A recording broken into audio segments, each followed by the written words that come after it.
Good afternoon, folks, and welcome to the Pervasive Media Studio Lunchtime Talk. These talks are live every Friday at 1 p.m, both here in the building and live online. Hi if you're watching us online. So whether you're in Bristol or you're far away, you can join in the conversation. So my name is Martin O'Leary. I'm the head of studio here, white man in my 40s, long hair and a beard, wearing a woolly brown jumper on this absolutely horrendous day. Honestly, this thing just soaks up moisture. Every Friday, we throw open the doors of the Pervasive Media Studio. Some excitement happening outside. Every Friday, we throw open the doors of the Pervasive Media Studio for Open Studio Friday, where we offer you the chance to spend some time in our space by hot desking alongside our residents and staff from 10 a.m. to 5 p.m. So especially big welcome to anyone who's new to the studio. Can anyone who's new to the studio put your hand up? One or two, yeah, okay, hello, welcome. This bit is for you. What is the Pervasive Media Studio? We're a diverse and collaborative community exploring creativity and technology, everything from comedy to coding and product development to performance art. And we're a partnership between Watershed, where we are right now, UE Bristol and the University of Bristol, and we're funded by Arts Council England. And what we do is we offer studio space, including desks, meeting rooms, events and opportunities, all for free to our residents as part of a spirit of generosity and mutual exchange. And most of all, we're a space for people to take some risks with embryonic ideas and to make some time for collaboration. So just a few notes before we begin.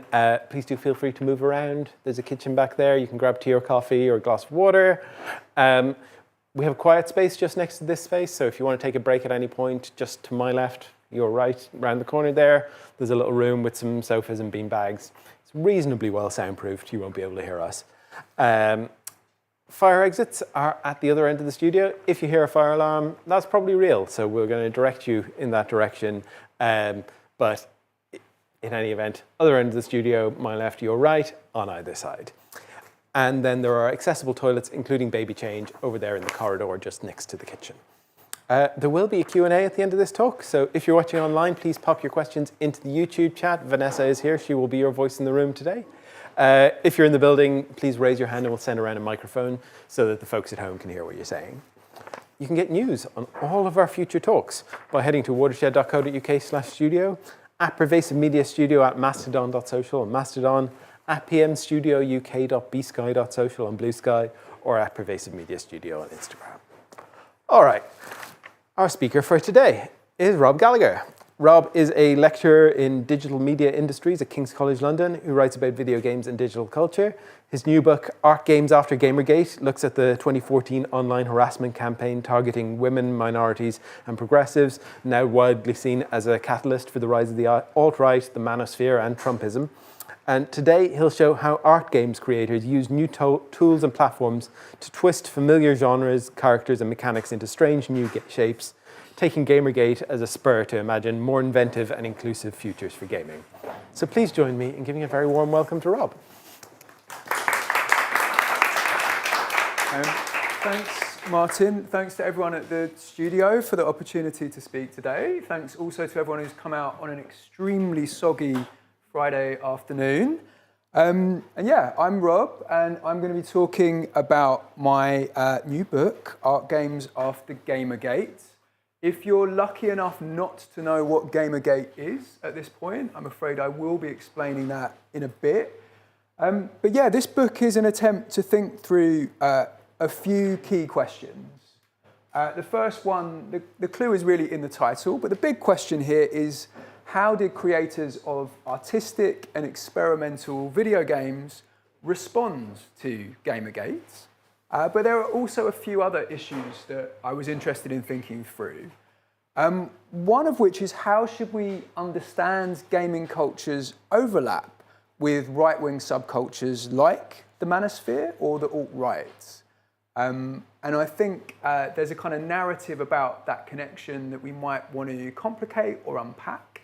So I wanted to do that with the book. I was also interested in the relationship between this kind of avant-garde and experimental and DIY game creation that was happening in the mid-2010s and the kinds of tools and platforms that made that possible, and the more commercial games industries, the kinds of AAA or independent games that people were buying at the time. And maybe more of a contentious question. Some people have argued that digital games have already kind of missed their opportunity to become the kind of broadly credible, popular medium of expression that, say, cinema managed to become. And I think this moment of Gamergate and its aftermath is quite an interesting one in terms of evaluating whether or not we think that that's the case. So yeah, to take us back to the mid-2010s, this book kind of, it goes back to this inflection point for games as a medium, but also I think for a lot of culture and politics. And I think we would all probably agree that for a long time, video games have carried a bit of a stigma. They've been a lightning rod for fears and anxieties about arrested development, about societal decline, about masculinity in particular. So these kinds of stereotypes of the antisocial gaming addict who's kind of locked away from society, playing these very violent games. That's kind of the very negative side, even just the idea of games as fundamentally kind of trivial and childish. These are ideas that have long been associated with this medium. By 2014, though, there were signs that maybe understandings of games were beginning to shift and maybe change for the better. That conceptions of what could count as a video game, who could be recognised as a gamer, who games could be made by and for, were changing. So this was partly to do with the coming of smartphones and app stores and browser-based games. I wouldn't claim Kim Kardashian Hollywood is an artistic masterpiece, but it's definitely an example of the industry kind of waking up to the idea that there were audiences other than the kinds of young men they had been primarily targeting in the 80s and 90s and into the 2000s. So these new platforms, these new forms of game, the end of this expectation that you'd have to invest in complicated specialist hardware to engage with games, they were kind of changing gaming's audience. Meanwhile, you were seeing a kind of fluorescence of more experimental, personal DIY games like Anna Anthropy's Dysphoria, which is an account of gender dysphoria made using Flash, posted for free online. Games that were often challenging the idea that games needed to be about winning or losing, games that were often very personal, games that were made by people without kind of formal training in programming or computer science. And you were seeing kind of bigger commercial hits like Gone Home, an indie game from 2013. Have people played this at this point? Yeah, so this was a big example of what came to be known as the walking simulator genre. This was initially an insult coined by gamers who couldn't understand why a game with no guns or monsters or puzzles could be fun. But this is essentially a game where you wander around the character's family home. You work out what's been going on in the lives of her family for the year that she's been out of town. And it's essentially a kind of queer coming-of-age story centered on her younger sister. So again, a kind of slice-of-life game, talking about everyday issues and people, quite a departure from the kind of thing that games have been known for a long time. And one way to understand Gamergate is as a kind of backlash against this moment where these conceptions of what games are and who they're for are shifting. So Gamergate was kind of a rearguard action to protect this idea that games should be by and for and about white cis heterosexual men in some ways. And it put this question of whether games were growing up and what that would look like back on the cultural agenda. To go into a little more detail than that, I think if you asked the kinds of people who were using the hashtag or saw themselves as part of the movement of Gamergate in the summer of 2014 when it kicked off, many of them would have told you that this was about corrupt games journalists and academics who were pushing some kind of insidious progressive agenda and maybe trying to sabotage the games industry or to marginalise certain kinds of gamers, the ones who had hitherto been at the centre of the industry. In practice, though, what Gamergate was a harassment campaign that involved doxing, so the publication of people's private personal information online, involved death threats, people trying to get people sacked, people trying to ruin their livelihoods, coordinated online and disproportionately targeting women, minorities, and social justice warriors. We didn't really talk about wokeness at this point, but we did talk about SJWs, because all of these were perceived outsiders to gaming culture and they needed to be put in their place. So among many cultural critics and pundits, including quite a lot of academics, this moment of Gamergate is seen as a kind of catalyst for the rise of these other online movements like the alt-right and ones that have followed in their wake. And I'm slightly concerned that that's sort of ossifying into a just so story that's maybe a bit too simplistic. And I think that's maybe a danger because of some of that stigma around gaming and those stereotypes, those moral panics around games as this addictive, violent medium. But at the same time, there are undeniably links between Gamergate and some of these movements that followed in its wake. So for one thing, and as Caroline Sinders has written, a lot of the tactics that Gamergate used, the way they coordinated on online image boards and then used social media, often sort of gaming these algorithms to draw attention to their message, those are absolutely tactics that were picked up by subsequent movements and weaponized by the alt-right. It's also true that this was recognised as a recruiting opportunity for far-right movements. So for some of the anti-feminists in the manosphere, this moment within gaming culture they saw as a great opportunity to bring gamers over to their side. Steve Bannon, who was at this point the editor of Breitbart News, they started running a lot of gaming stories thinking that they could win over gamers, having hitherto seen gaming as a slightly dubious pastime. And it's also true that Gamergate has a few important traits in common with some of these other movements we see kind of growing in its wake. So not just its hostility to women and minorities, queer people, people of colour, but also a suspicion of the mainstream media and of experts, whoever they might be, and a kind of conspiratorial bent, this idea that there were sinister forces working behind the scenes to push a particular agenda. So while I'm cautious about saying there's any kind of direct cause-effect relationship here, we can see this as a kind of dry run for a lot of what's happened, especially in the sphere of digital politics, over the last decades. So that's Gamergate. Another thing we should probably think about defining, and academics obviously love fussing and quibbling about definitions, is the idea of an art game. So there's been a lot of discussion as to what should or shouldn't count as an art game. Some people have said, for example, that only a game made by a single creator or a small team can count as an art game. Others have said that art games need to be about expression rather than having fun or explaining something or making an argument or a point. Trépanier-Jobin talks about art games being made for non-commercial purposes. I think my favourite definition, or the one that I find most useful, is from Phelan Parker. And he says, well, maybe a game counts as an art game once certain kinds of gatekeepers or intermediaries confer that status on it.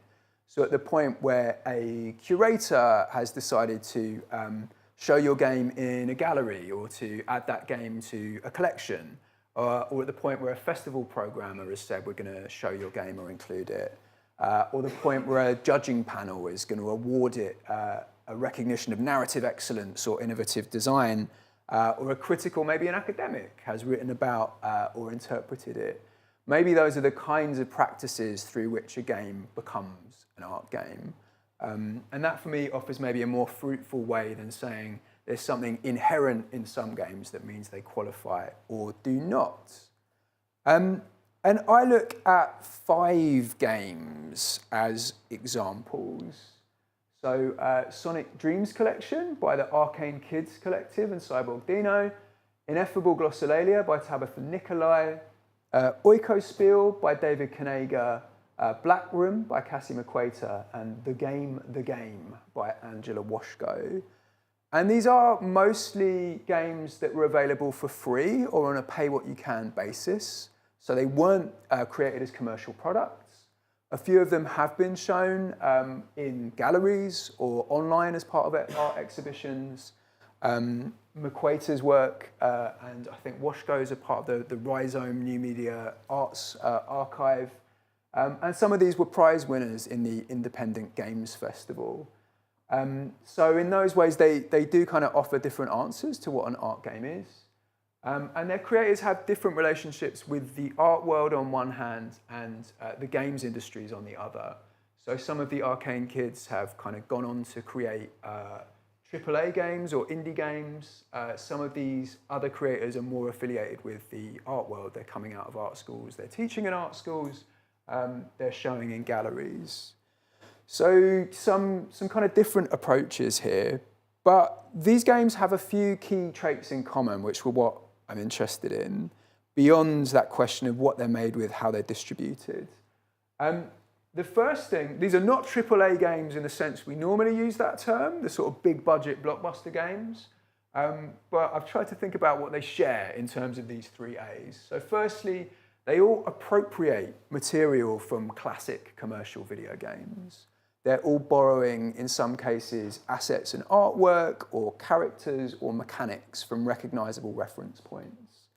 So in the case of Sonic Dreams Collection, that's using the character of Sonic the Hedgehog to think about the gaming medium's growing pains and its struggle to be taken seriously. David Kanega is borrowing characters from companies like Nintendo and Disney. Cassie McQuater is borrowing some of these often quite sexualized character sprites from 90s beat-em-ups and fighting games. In other cases, it's more about genre references or things like that. But all of them are kind of poaching or reappropriating things from commercial games as a way to kind of reframe gaming's history and to kind of gain a critical perspective on the medium. And that connects to the second thing that all of these games share. They're all very ambivalent about games and gaming culture. And I mean that not in the sense of they could care less, but in the sense of they've got very powerfully mixed feelings about games. All of these creators have a certain degree of affection or reverence or nostalgia for games. They're drawing on these older titles because they have fond memories of them or they were important to them at a period of their lives. But they're also very well aware of everything that is toxic or just slightly juvenile or embarrassing about gaming culture. And the games they make kind of reflect that. Related to that point, many of these games are autobiographical. They're kind of grounded in their personal experiences and memories of gaming and in whether or not they think of themselves as gamers.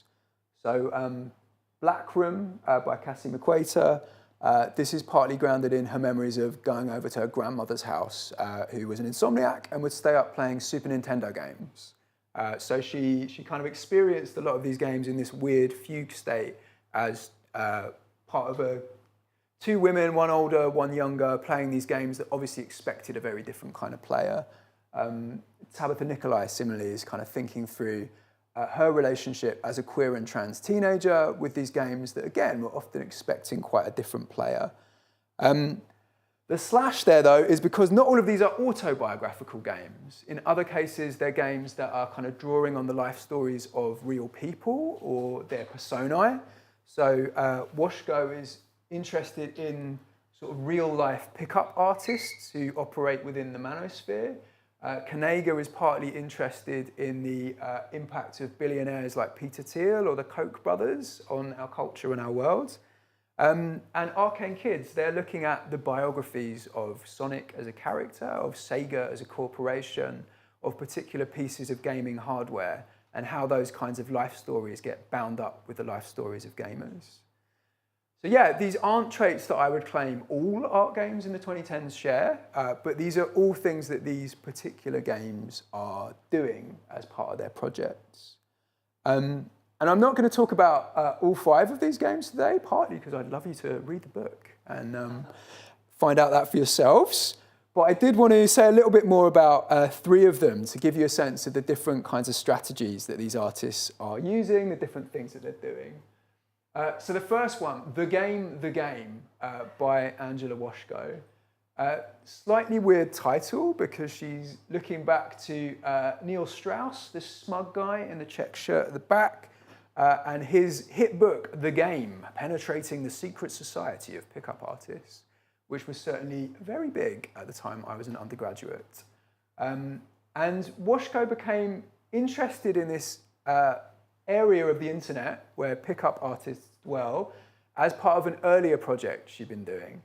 She'd been working on a project called the Council for Gender Sensitivity in World of Warcraft, which just involved Washko, who was already a player of the game, going to sort of public areas within the game world and trying to have these conversations about feminism with players of World of Warcraft. Some players did not want to talk to her. Some players were passionate advocates of gender equality. But among ones who weren't, when she sort of quizzed them about how they'd come to this opinion, they kept telling her about the influence, particularly of this guy, Rush V, Dariush Velizadeh, who's a kind of proto-Andrew Tate figure in a lot of ways and has had his own weird trajectory that's seen him get now into Orthodox Christianity and support of Putin and of Trump. But his starting point was giving a particular kind of dating advice to young men. And this game is a kind of spin on the dating simulator, this genre that comes out of Japan in the 80s and 90s, where classically you as the player are deciding which non-playable characters you want to pursue and trying to pick the right dialogue choices, give them the right gifts to kind of win them over. But in Washko's case, this is a reverse dating simulator. So you play as a young woman who goes to a local bar, only to discover that all of these guys, 6 of the world's most prominent pickup artists, are there, and they're all going to try out their game on her. So it's about how you deal with the strategies that they throw at you. And it's a game that is supposed to, among other things, sort of teach you about the ideas and the techniques that circulate in this area of the internet. Pickup artistry is kind of one strain of this broader area of the manosphere.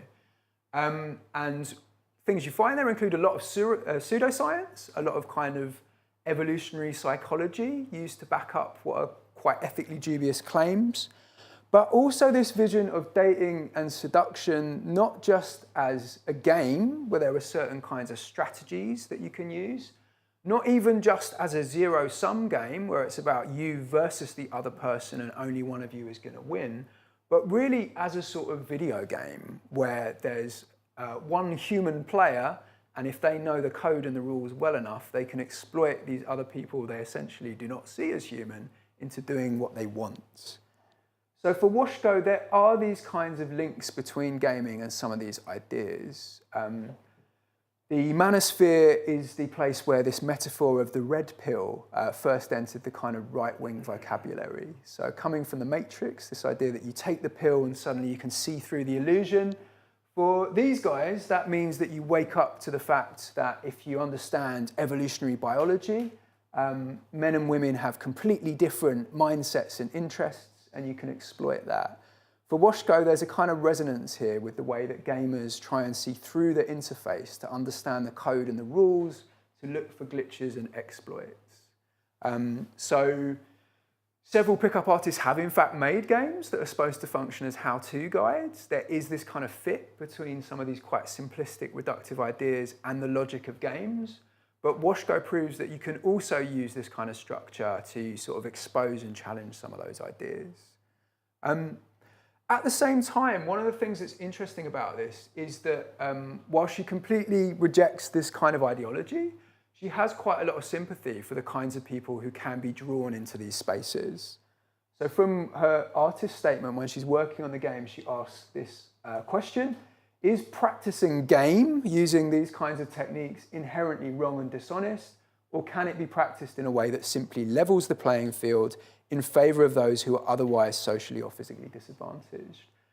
She thinks this idea that there might be ways you could help people become more confident or to socialise, and that game-like structures might enable you to do that. She doesn't think that's inherently a sort of wrong or evil idea. And for her, the popularity of a lot of these discourses is a sign that there are people who desperately want to know how to interact with women and how to make them feel safe and valued, and that it's too bad these seduction gurus have a monopoly on the answers to that problem. So she herself was very careful to try and present these arguments and these techniques in good faith, not to misrepresent them. And yeah, that ability to kind of see the other point of view is, I think, an interesting thing about this, even though it did lead her into trying to contact some of these figures who weren't always responding in good faith to her good faith offers to have dialogue with them. So that's one, Angela Wasco's reverse dating simulator, The Game. One of the other examples I wanted to highlight today is Tabitha Nicolai's game, Ineffable Glossolalia. I'm calling it a game, having had the opportunity to speak to Tabitha, she doesn't necessarily see these works that way. When she was at art school, she was making big kind of site-specific installations, but when she kind of left art school, she didn't necessarily have the resources to be making that kind of work. So she moved to technologies like Unity to make these virtual spaces where she could do a similar kind of thing. This was originally a VR piece, in fact. And this is part of a series of games she's made that return to the same kinds of spaces. So suburban homes, but also decaying shopping malls, and these kind of gamer dens or bunkers.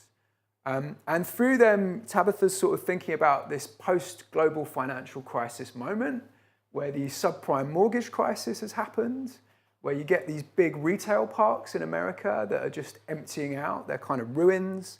And these spaces for her evoke this sort of retraction of the promise of the good life that for a long time was what kept the American middle class going. You'd have your white picket fence, you'd have your home, you'd have these abundant commodities you could drive to the shops for.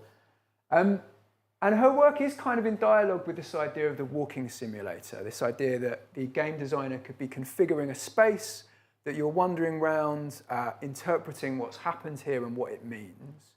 She doesn't tell a kind of linear story in the way that a game like Gone Home does, but she leads us through this space that is partly Weimar Berlin. She recreates scenes from the Institute for Sexual Science from the 1930s, and partly this home of a teenage gamer circa the first Trump administration.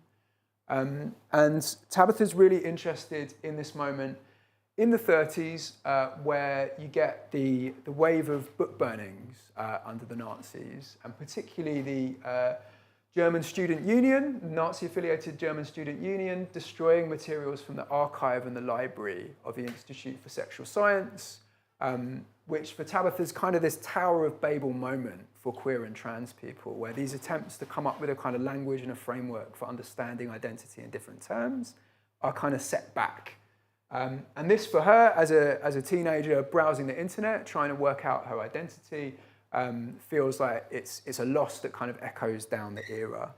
So she's not in any sort of straightforward way saying MAGA equals Nazis, that these things can be conflated in any simple way, but she is talking about the connections between these earlier moments of history and this kind of late 20th, early 21st century moment.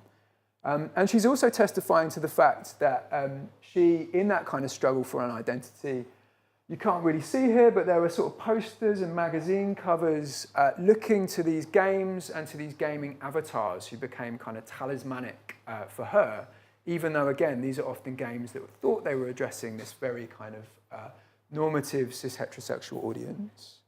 And I really like this quote. So there's a few of her games where we return to a version of this same sort of gamer bedroom with this kind of stained mattress in the corner, with this computer completely dominating the space.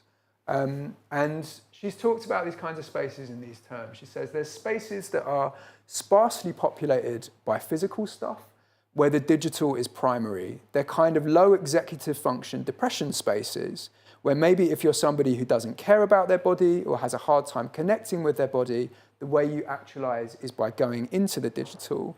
So you go into that space looking for sublimation, looking for transformation, looking for, I don't know, the virtual potential of becoming. So in this world that maybe feels like it's collapsing or eroding, where your home might be in danger of being repossessed, or where you can't ever afford to move out of your parental home, Tabitha's really interested in how games and chat applications and the internet offer people an escape, and how that can take some people into very dark places, but for others can offer sort of different ways of thinking about yourself, understanding yourself, and living. So again, a kind of interesting tension or duality, I think, in this. possibly more fun as a game is David Kanegur's Oikospiel. Has anyone played this? So a couple of hands, great. Yeah, I mean, this is a really hard game to describe or give an account of. It's really chaotic and overstuffed with ideas and things and references. But Kanegur kind of describes it first and foremost as an interactive opera. He's a musician who was best known at this point for doing the soundtrack to other games like Dyad and Proteus. And it's an interactive opera about a labour dispute between this kind of sinister billionaire figure and this team of cyborg dogs who he creates in order for them to make a video game for him. So these dogs eventually go on strike. There's a kind of tension between the leader of the nascent union and this billionaire. And this is all told through a kind of interactive musical experience that contains references to Virginia Woolf and Frankenstein and Celine Dion and especially Monteverde's Orpheus. So there's a lot going on. And that kind of collage aspect of it, that taking from bits and pieces of high and low culture, that absolutely extends to the look of it. In fact, it's completely built out of second-hand assets, these kinds of 3D models that in some cases Kanegur was getting from asset libraries, these databases where people upload bits and pieces that other game makers or animators can then use in their own projects. And in other cases were just stolen from companies like Nintendo. So some of these models that you might recognize from games like Zelda Ocarina of Time, Kanegur's just appropriating them and using them as kind of the cast of characters for his own story. And this is very intentional as a tactic, and it also connects to the themes of the game. So Kanegur talks about the exploitation of workers, and particularly the kinds of passionate, creative workers who might be willing to put up with bad working conditions to make art. The hoarding of intellectual property, the way that companies like Disney just hoover up all of these story worlds and characters and squeeze as much juice as they can out of them. And then the degradation of the climate. So fossil capitalism, but also questions of like energy and resource allocation, which Kanegur presents as all part of this same capitalistic drives that this sinister billionaire kind of embodies within this game. So yeah, there's a critique here. And Kanegur has said that when he started out making the game, he wanted it to reflect his values. He wanted it to be propagandistic even, to be pro-worker, pro-earth. But the interesting thing about reading his interviews and tracking the development of the game is it becomes something that, again, has a bit more of a tension in it, isn't quite as didactic as he initially kind of intended for it to be. So this quote with the scholar Jesper Juhl, Kanegur says, I was using the Unity asset store, playing the role of a happy capitalist, thinking, oh, I need a new scene. I'm just going to buy it. And I want more stuff in. And it was just piling on, excess on excess. I found myself being a kind of no borders, anarcho-capitalist Koch brother. So these kinds of billionaire petro-capitalist right-wingers with an insatiable appetite for cheap labor. So these asset stores essentially enable you to take someone else's work for a cut price and put it to work in your own project, gleefully generating so much CPU heat that he says his computer became a kind of microcosm of the Earth in the age of climate crisis. So he's making this game that is about all of these issues. He's definitely critiquing figures like the Koch brothers or like Peter Thiel, but he's also kind of conceding these tools and these toys are quite fun.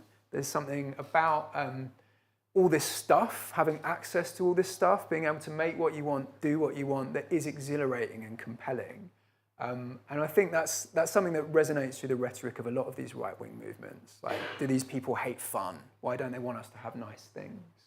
And Kanegur, again, brings out that tension quite nicely in Oikospiel, which manages to be really kind of zany and charming, but also quite bleak in what it's talking about. So yeah, this is why I think these games in particular kind of merit this kind of attention that the book tries to give them. They're absolutely unequivocal in rejecting transphobia or climate change denial or these kinds of reactionary ideas, But at the same time, they are trying to help us understand why there's proven to be such a receptive audience for these kinds of ideas, particularly over the last decade or so, or post-financial crisis, certainly. They complicate this straightforward assumption that, oh yeah, Gamergate, alt-right, obvious links there. They say maybe it's not quite as simple as that. But at the same time, they help us to understand that there might be things about games as a medium and about the way gamer culture has historically been constituted that can help us to understand that. Even going back to those things Washko is saying about that drive to kind of delve beneath the interface and find some kind of secret set of rules and how that resonates with kind of red pill philosophy. And they're obviously, in some ways, sort of demonstrations that games can make serious arguments and can offer serious analysis of some of the biggest issues facing us. At the same time, they don't shy away from, and in fact, they kind of foreground all of the things that make games seem kind of juvenile and backward and embarrassing. So Sonic Dreams Collection in particular has a lot of quite puerile fun with just borrowing this corporate mascot and putting Sonic in kind of weird, wacky, fetishistic scenarios as a way to talk about gaming's growing pains, this struggle to graduate into a medium that can talk about grown-up issues. Kanega, again, uses these characters like Donkey Kong that he's just pinched from Nintendo and puts them in this big drama about a labour dispute. McQuater interrogates her own love of video games as this medium where you often get these very sexualized or stereotypical misogynistic representations of female characters. And these things are both there for them. Also there is a kind of linkage of these questions about whether games have grown up to bigger questions about what that would even mean in our current context. So these games are dealing with a context where whether it's being able to afford property, whether it's having a family, a lot of the kind of milestones or markers that used to signify adulthood, they're either unavailable to people or they might not be as attractive to people anymore. They might have found other ways of patterning or living their lives. What does it mean then to be a grown-up game? Also, they're coming out at a point where imagining a future at all, let alone a better one, was arguably becoming more difficult, definitely because of the climate crisis, but also because of economic volatility, political unrest, these factors that make a kind of straightforward faith in progress seem harder to maintain. And they're also thinking about what's happened to culture. So if we think about how media like film or pop music became kind of legitimized, and we think about the kind of individuals or the institutions who were helping that to happen, culture's changed. In an algorithmically curated culture, sure, there is lots of creativity and innovation, but those mechanisms are different. I imagine we would all agree that universities and arts institutions are also maybe not in as robust a place or as central a place in culture as they once were. So those questions of what counts as kind of culturally legitimate, they've kind of changed. So yeah, as I kind of suggested at the start, part of what's interesting to me here is that for some game designers, this moment of Gamergate, where this kind of seedy underbelly of gaming culture is exposed, for some creators, it's a spur to kind of do better, to transcend the past, to leave the past behind. And I think lots of really interesting and rich games came out of that. These artists, I think, take a different tack, and they end up saying that maybe the fact that games have failed to grow up, that they never quite outgrew these associations with juvenility or childhood or this kind of macho regressive ideology, maybe that's exactly what makes them interesting to draw on and to appropriate from as they're dealing with this moment where all of these fears of stagnation and decline are heightening, whether that's kind of right-wing paranoia about civilizational collapse or kind of justified left-wing fears about whether the fight for a sustainable way of living or a social safety net seem to be going the wrong way. So yeah, I'd be interested to know what you think about this question in particular, that sense of whether or not games have grown up and what that would mean. But yeah, thanks for listening. I should possibly close by saying this is an academic book, so it's very expensive and it's targeted at libraries. But if you feel like you'd like to read more, please do get in contact, and maybe there are ways of making that happen. But thanks for your attention.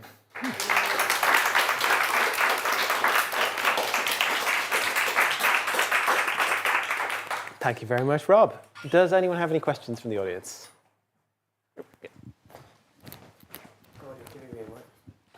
Hello. Hi.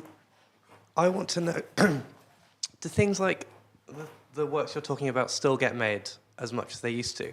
Or have games kind of grown up and have some of the ideas in art games bled into the mainstream? Because I think to an extent, some mainstream games are a little more maybe mature and intellectual now than they were 10 years ago. So is there a need for art games? Are they still getting made? Because I can't really think of any recently.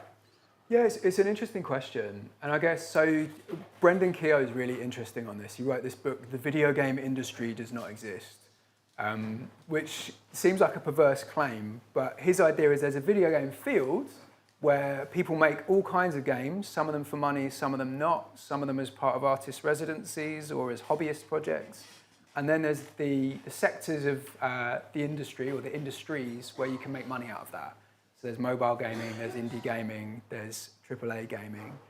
And so I think, yeah, you're absolutely right. Like some of these innovations have been kind of incorporated into commercial products. Like recent Wolfenstein games, these sort of military first-person shooters have slightly walking sim-esque elements in. But yeah, these things are still being made, albeit with the question of how you kind of make them sustainably, how you kind of get a community together. So recently, credit cards companies were hassled by reactionary campaign groups to say, oh, there are all these adult games on platforms like Steam or Itch, and you don't want to be associated with that, so you should withdraw the ability to monetize those kinds of games. So there are places and spaces where that's happening. Even the collapse of Twitter we were talking about earlier has made it harder maybe to find a community to publicize stuff. Yeah, things are happening, but the environment is not maybe as conducive as it was at this point in the late 2000s, early 2010s, I would say. But maybe that's just me being a boomer, and I'd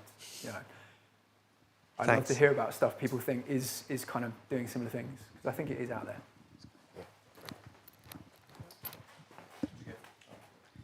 Could you talk more about where these games are circulating? Because there was a sense, throughout the sort of 2010s that this was the sort of personal domain. They was accessible through personal computers.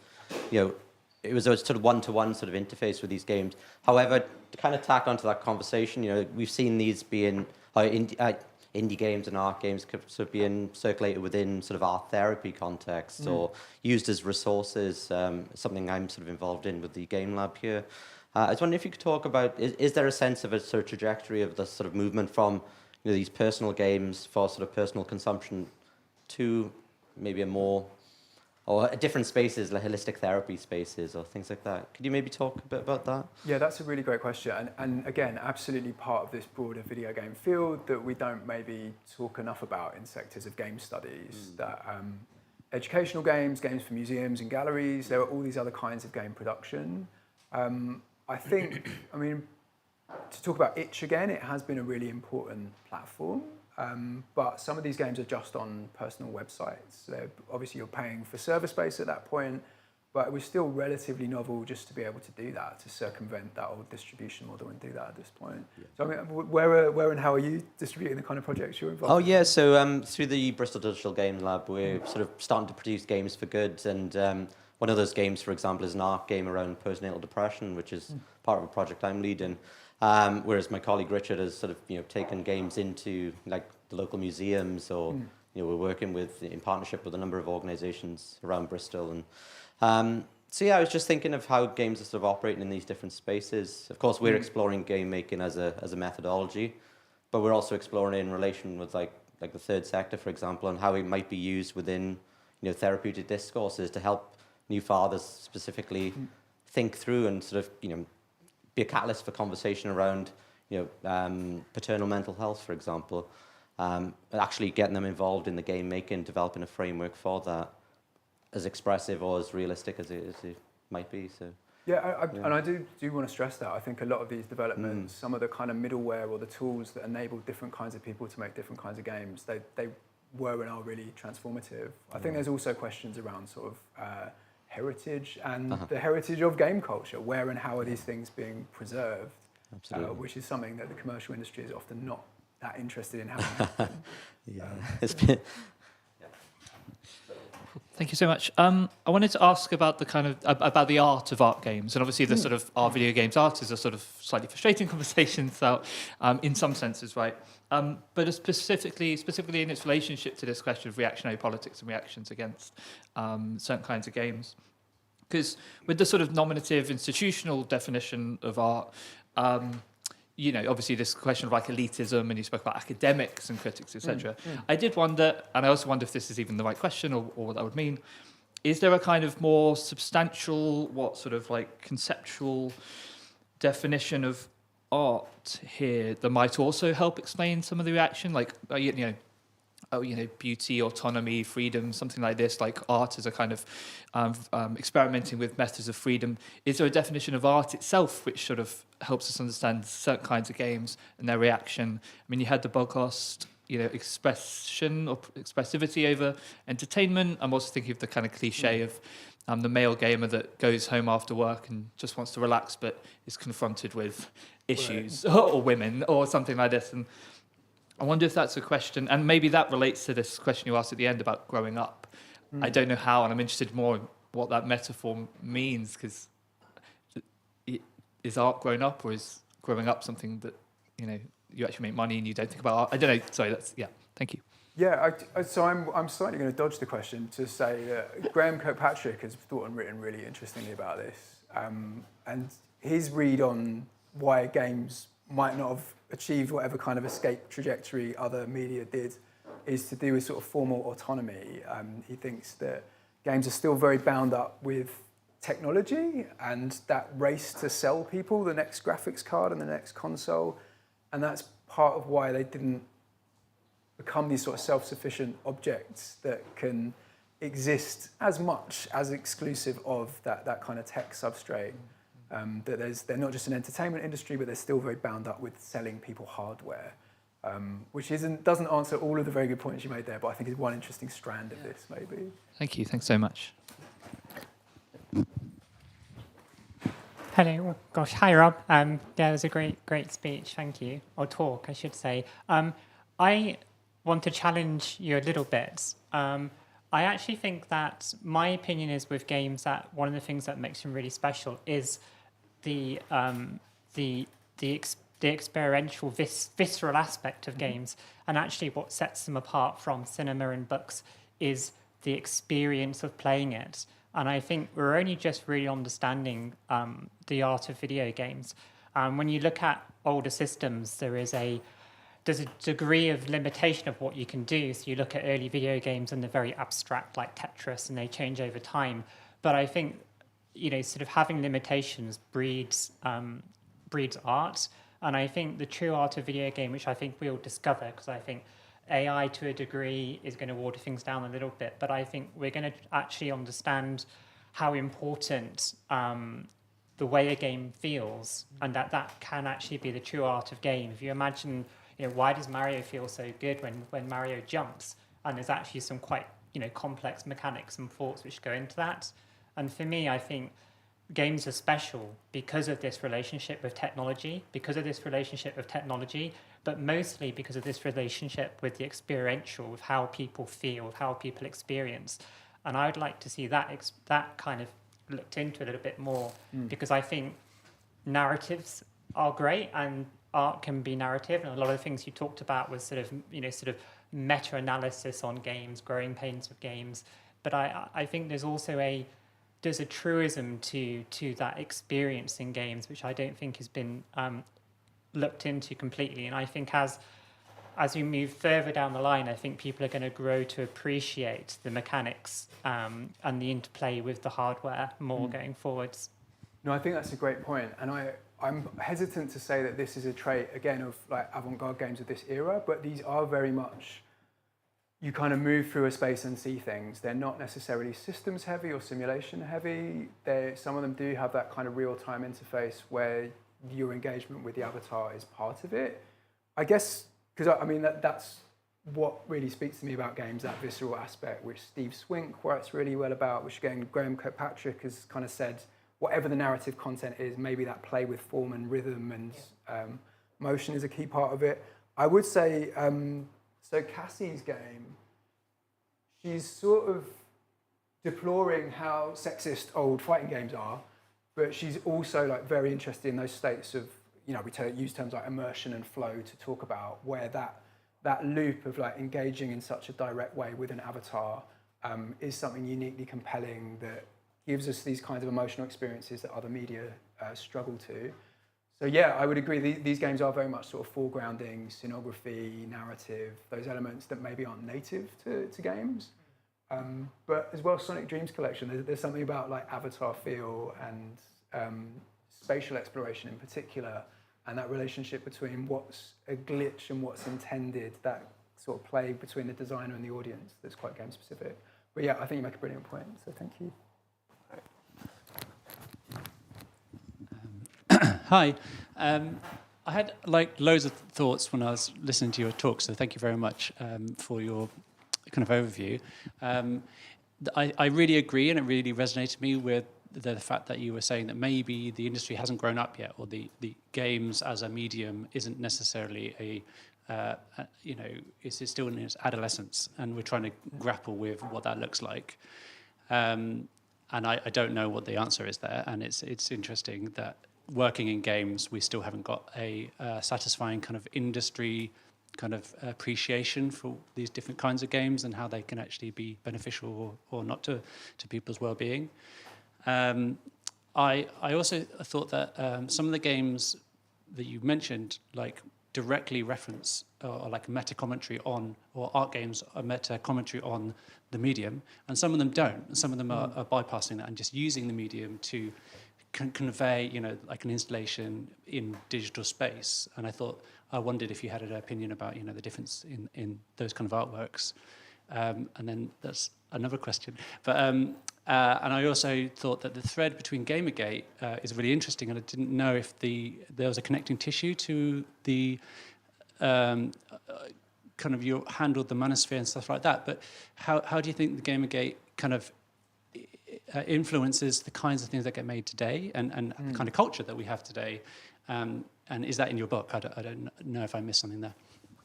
So I guess I do try and talk about the aftermath of Gamergate and also just how it's seen. I talk less about how it might have changed the AAA industry, which is something my students are often very interested in. We still have these controversies around, there's a woman who's the lead character of the new Star Wars game, or there's a black samurai in Assassin's Creed. And some of them, although they're mostly young Chinese women, have Gamergate-y tendencies, which always strikes me as interesting. And I try to say to them, well, it could be that the woke mind virus has captured all of the executives at Ubisoft or Sony, or it could be that there's a calculation about they've got creatives who do genuinely care about this, who they want to keep happy, or they think the white male audience is tapped out and they want to diversify the player base. I think they're making calculations about what they think is a shrewd move. Maybe the controversy is good publicity. Give me some kind of interpretation of the fallout and how it's affected commercial games that is a bit chewier. And I think there are a lot of different factors at play there. That's only slightly an answer to one of the strands of your question. I also had another one about where do you find these kind of games? Because you might be familiar with like internet art or new media art as they were publicized, 2010s and things like that. But how are we to actually find these products and like seek them out in the gallery space or online or whatever? Yeah, and I guess that there's a kind of, even thinking about with these case studies, some of them I was reading on gaming blogs and they would mention them. Some of them it was on sites like Rhizome. I guess Sophie Bishop talks about influencer creep, right? That these charismatic figures whose taste and opinions we look up to. I think there are people who are trying to occupy that role for more interesting games. Liz Ryerson, who's worked with David Kanaga, runs kind of streams and talks a lot on Blue Sky about games she's been playing. But yeah, the messiness of where they even kind of enter one's consciousness from, I think speaks to the tension between the art bit and the game bit of Artgame. And it's obviously changing as the online ecosystem changes.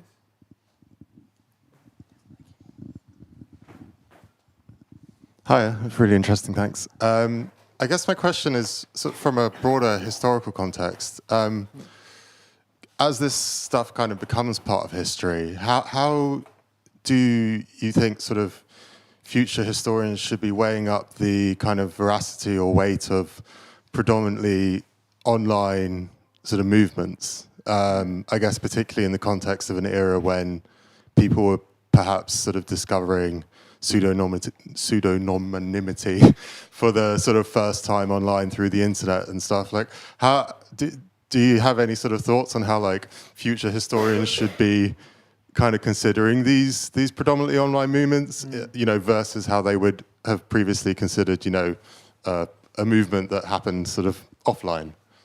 Yeah, and it is a big problem. There's an interesting book about the anonymous hacker collective that comes out in 2014, so just before Gamergate, and says, well, 4chan might be quite edgy and spicy, but you know, this collective have banded together to use their knowledge of code for good.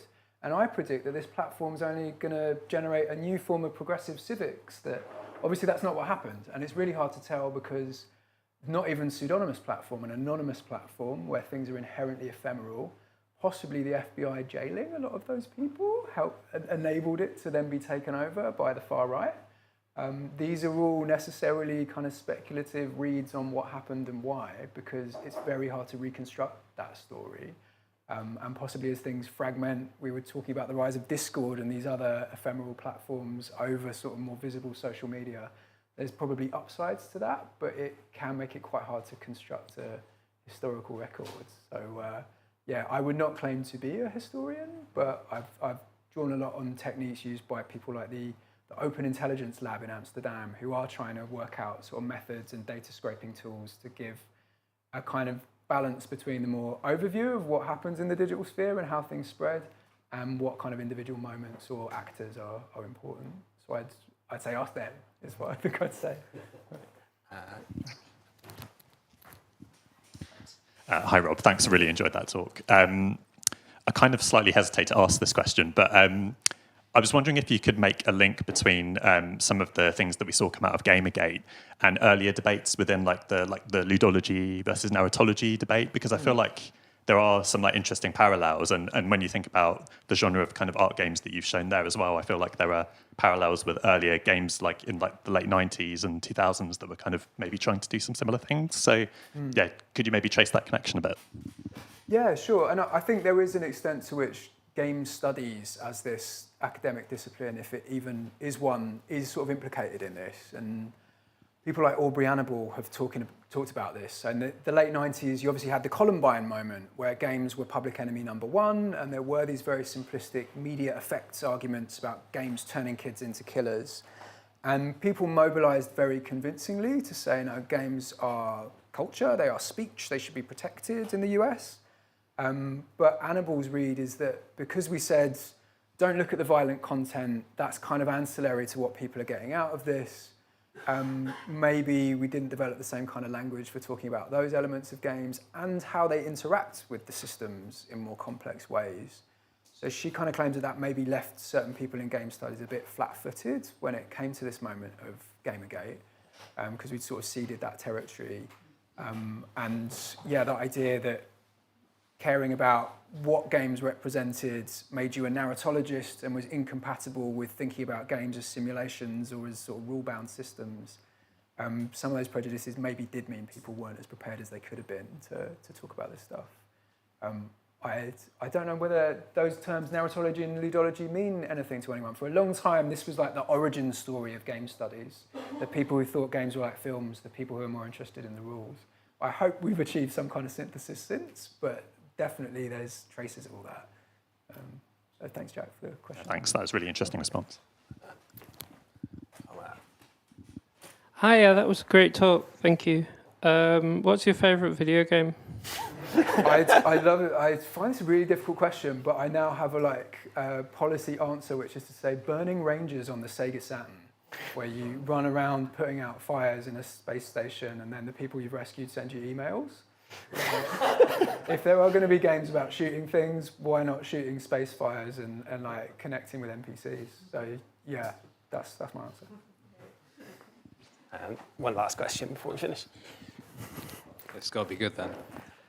What do you think of the current state of online gaming discourse? And do you think Artgames have contributed to any improvement in it?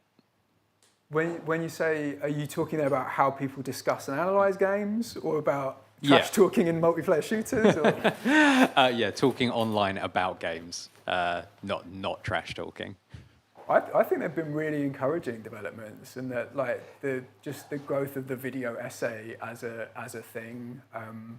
That I mean, because the journalistic environment is so awful in many ways, people have had to go and do their own thing. There's lots more people talking about labour issues in the industry. There's lots of kind of people whose journalistic beat involves those kinds of issues. So there's good stuff there, and there's also the kind of more TV tropesy, kind of very 101. Interpreting media means looking for the Easter eggs and working out what the developer meant.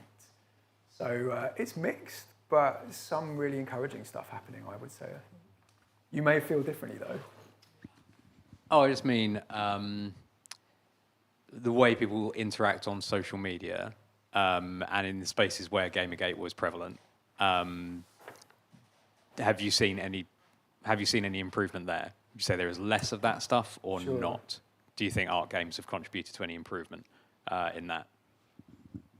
I don't know, and I think again this is partly for better and for worse. Maybe things are that much more fragmentary. Discord is obviously huge in gaming culture, so in some ways maybe there's more hospitable places to found communities, but some of those communities are probably even more noxious and even more kind of pilled than they would have been 10 years ago. Yeah. They can be hidden away though. All right, well, that's probably all we have time for, so join me in saying thank you again to Rob.